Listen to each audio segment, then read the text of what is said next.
જિલ્લાના કુંકાવાવના રાંદલના દડવા ગામ ખાતે ભાદર ડેમમાંથી ત્રિવેણી સંગમનું જળ લઈને પદયાત્રા કરીને રાંદલ માતાજીના ચરણોમાં ધરાયું હતું. ભાદર ડેમમાંથી પગપાળા ચાલીને ત્રિવેણી સંગમનું જળ રવિ રાંદલ માતાજીના મંદિર સુધી મહંત જયેશ પ્રગટ બાપુ તેમજ તેમના સાથી મિત્રો એવા ધવલભાઈ સાગરભાઈ તેમજ ધ્રુવીલભાઈ નિશાંત આંબલિયા ભગવતી રાંદલ માતાજી સૂર્યની પટરાણીના ચરણોમાં 21 કિલોમીટર પદયાત્રા કરીને ચડાવવામાં આવ્યું. Story report by Prakash Vagasiya, Kunkavav.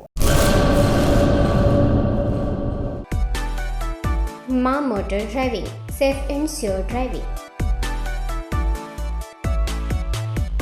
Driving એ શોખ સાથે આપની મોટી જવાબદારી પણ છે. અમારા ઇન્સ્ટ્રક્ટર દ્વારા સચોટ અને સરળ માર્ગદર્શન. આપની રોજની તાલીમની માહિતી મેળવીને શું અધુરાશ છે એના ઉપર પૂરું ફોકસ કરાય છે.